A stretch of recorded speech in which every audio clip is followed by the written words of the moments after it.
a gente viu recentemente, né? Em janeiro ali e tal, né? Aquele período pós eleição Lula, milhares de pessoas ali na frente dos quartéis e tal. E quando a gente pensa em patriotismo, a gente acaba pensando em Forças Armadas. Por que a gente tem essa associação? Por que isso vem no nosso imaginário? Qual que é de fato o papel, então, das Forças Armadas? E por que esses mesmos ditos patriotas e tal, a camisa do Brasil, foram lá, estavam esperando que algo acontecesse, nada aconteceu e se frustraram? Será que a história se repetindo? Será que são pessoas que não sabem, então, o que é um patriotismo? O que são as Forças Armadas? Como é que chegou nisso aí e deu aquele confusão toda? Vamos lá, Thomas. Sim. Você quer muita coisa também pra falar. Nossa senhora. Nossa. Eu sei. Eu escuto e eu vou pensando assim, ó. Deixa eu começar a elaborar aqui, ó. Como é que eu consigo... 6 horas para falar. Com certeza. Mas, literalmente a conversa paralela. Não, eu só quero dizer, porque essa história é muito boa, que existe uma lenda aqui na Brasil Paralelo. Não é mais uma lenda, né? Eu ia falar agora, eu achava que era uma lenda, mas eu acabei de ver que é verdade. A entrevista mais longa já concedida para Brasil Paralelo até hoje é do Thomas Juliano, que foi durante a gravação de a Última Cruzada da série Brasil. A Última Cruzada, já vinha a caráter da aqui. série Brasil, e a entrevista durou 12 horas. 12, não é força de expressão, não é uma hipérbole, é a verdade. 12 a uma versão, né? Porque somando lá, tem umas 16, assim. Meu Deus, eu tenho pena do editor, Eu ainda assisti toda a entrevista, porque eu tenho isso com todas as aulas que eu ministro, eu assisto, vejo se eu não cometi algum equívoco, enfim, né? Você tá falando por 12 horas. Claro. E tudo de memória, sem esquema, nem nada. Então, naturalmente, você é humano, pode ter cometido ali alguma falha, enfim. Você sempre assiste sempre, as coisas? Todas as aulas que eu Agora eu ministro, entendi sempre. por que você faz lives que se apagam e você não pode. Porque muitas vezes também por isso eu não consegui também, além do volume de trabalho, ainda assistir lives, etc, né? Maravilha. Aí acontece, eu assisti e mandava, o Lucas, o Felipe tiveram trabalho com isso. Exemplo, né? Na 9ª hora, segundo 2... eu não gostei do jeito que eu bocejei. Ainda tinha isso. Sim. Mas assim, detalhes, assim, ó, uns segundos, assim. Eles devem ter um e-mail ainda salvo, ainda eu mandando a descrição até hoje. Tem que moldurar aqui. Não, aí, assim, primeiro, aí pra complementar a minha resposta anterior, que tem conexão com essa indagação. O Bolsonaro, ele representa uma continuidade na apropriação do símbolo brasileiro, pelo menos na minha perspectiva, que é de um elemento florianista. Ou seja, a partir de Floriano Peixoto tem uma assimilação na forma como a bandeira brasileira, os símbolos nacionais são utilizados. E isto tem continuidades, rupturas. Exemplo, Médici, em alguma medida, atualiza essa perspectiva florianista. Da mesma forma, Costa e Silva, antes de Médici. Aí nós temos o Bolsonaro, em algum nível, reavivando isso. O eleitorado, assim, não todo, evidentemente, até porque muitas vezes se vota no país por exclusão. Quando eu digo eleitorado, eu falo aquele que, se o Bolsonaro disputasse contra a própria mãe, vota no Bolsonaro. Então, existe esse eleitor que gostaria, por exemplo, que o Bolsonaro fosse... como os eleitores ali, os adeptos de Floriano Peixoto queriam, que ele fosse o ditador que o Augusto Conte defendia. Que é o sujeito que, a partir dessa sua moral, tem as condições de elevar o povo brasileiro a um tipo de aperfeiçoamento de costumes. Isto surge, por exemplo, com Floriano Peixoto, com uma base muito bem denunciada pelo próprio Lima Barreto, que é essa base florianista. Ou seja, o personalismo político na nossa república, ele se consagra com Floriano Peixoto. É o messianismo. O messianismo de linha mais, digamos assim, moral. É diferente do tipo de eleitor que gostaria que o Lula representasse uma ditadura. A perspectiva vai numa outra linha. Não é uma linha, muitas vezes, atrelada a um tipo de moralização da sociedade. Muitas vezes é de fragmentação dessa moral. Então, uma outra ideia amplia enquanto a outra tensiona. Bem, nesse sentido, então, com Floriano Peixoto, evolucionismo, darwinismo social, contismo, isso se atualiza. Getúlio Vargas, em algum nível, ele era defendido por segmentos positivistas, inclusive por representar essa ditadura, até porque ele foi leitor, aluno, discípulo, enfim, de Júlio de Castilhos, que foi o que hoje nós chamamos de governador do Rio Grande do Sul, que foi um padrinho político do Borges de Medeiros, que foi governador do Rio Grande do Sul por alguns anos. Júlio de Castilhos, inclusive, ele organiza uma constituição positivista no Rio Grande do Sul, e o Getúlio bebeu dessa fonte. Então o Getúlio também acreditava nesse darwinismo social moralizador. Beleza. Então nós temos uma associação desses símbolos a partir da ideia de que aquele homem pode moralizar a sociedade. Ponto. Aí nova linha. O exército se confunde com isso a partir, por exemplo, de que falar do exército é falar da nossa gênese republicana. Nós não temos como fugir. O que seria uma gênese republicana? Sem o exército, nós não teríamos o golpe do 15 de novembro. Sem Deodoro da Fonseca, sem Floriano Peixoto, o golpe não aconteceria. O Deodoro, ele não era monarquista. Isso é um equívoco que muitos dizem. Ele era um sujeito que tinha, sim, um apreço pessoal por Dom Pedro II. Mas ele não era um advogado de algum sistema político. Não era uma pauta que ele se preocupava. E o Deodoro da Fonseca, ele é um líder da chamada questão militar, que é quando o exército, no pós-guerra do Paraguai, ou seja, a partir de 1870, começa a se entender como uma espécie, sem ser anacrônico, de sindicato. E o Deodoro da Fonseca, até no episódio de Sena Madureira, enfim, que daria só uma aula só sobre esse episódio, ele se incorpora defendendo as pautas do exército, em vários momentos desacatando em correspondências o próprio Pedro II. Bem, Deodoro da Fonseca, ele agiu na conspiração externa. Floriano Peixoto é o que hoje nós chamaríamos de ministro da guerra.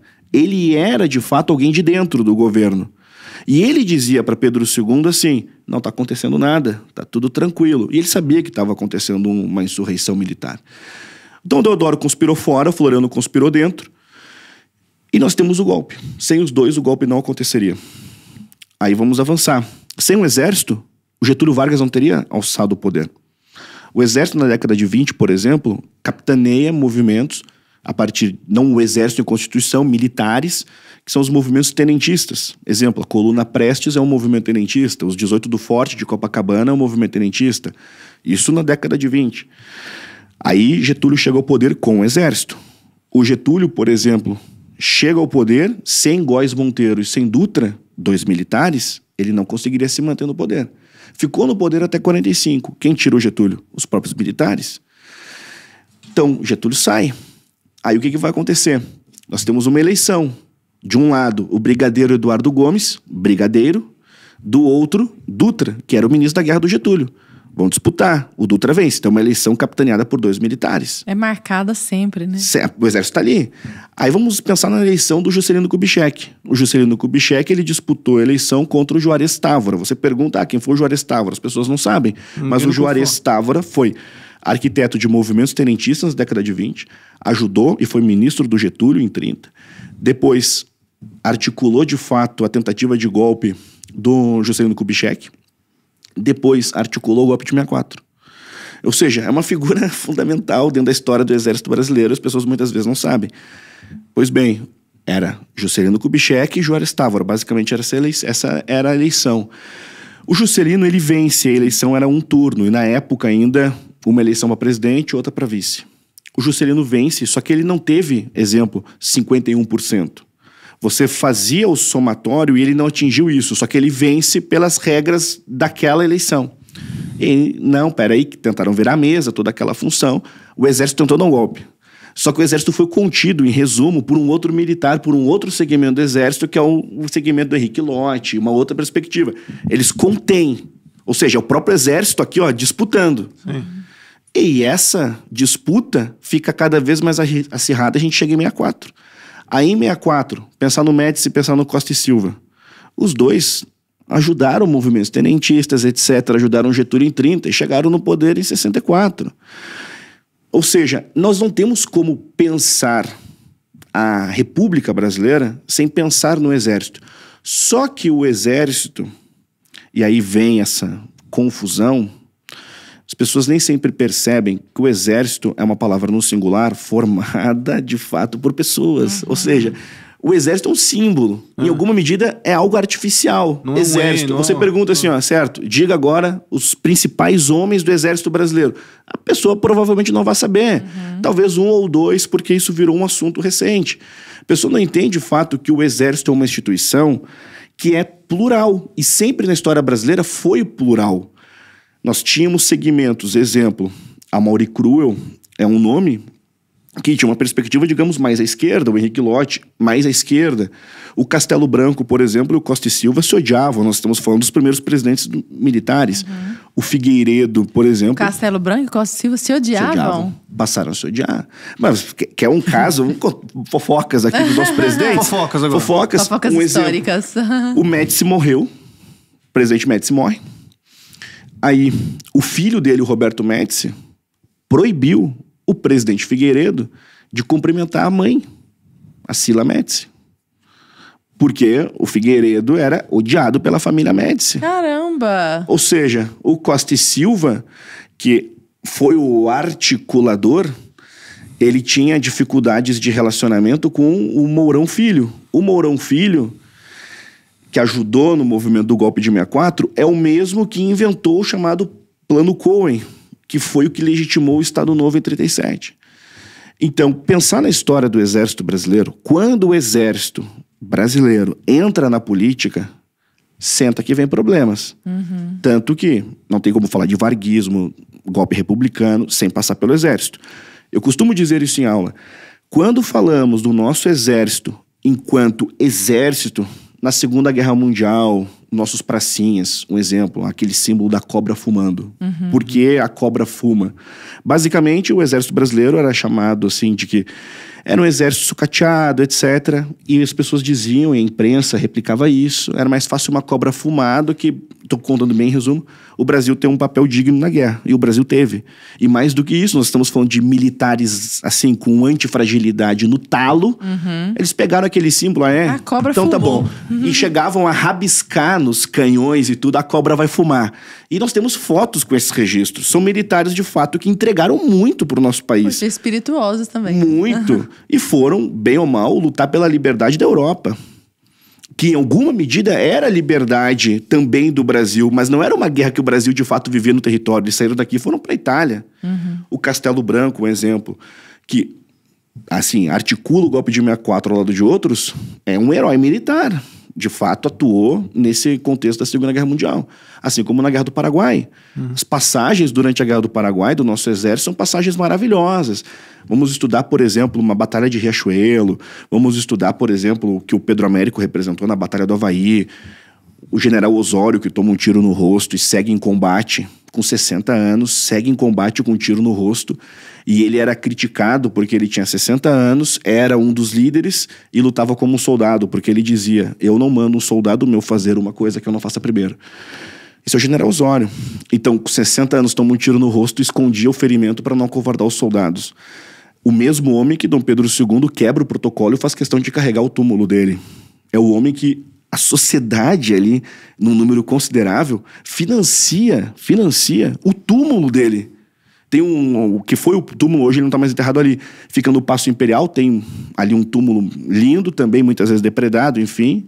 E aquilo ali foi financiado por ação popular. Isso não é nem E quantas dito, pessoas então. conhecem essa Só, história? Arthur, para não deixar passar do Osório. E isso é bem biografado. A família disse que isso foi o que ele disse, que quando ele morreu, a última palavra que ele disse no leito foi pátria.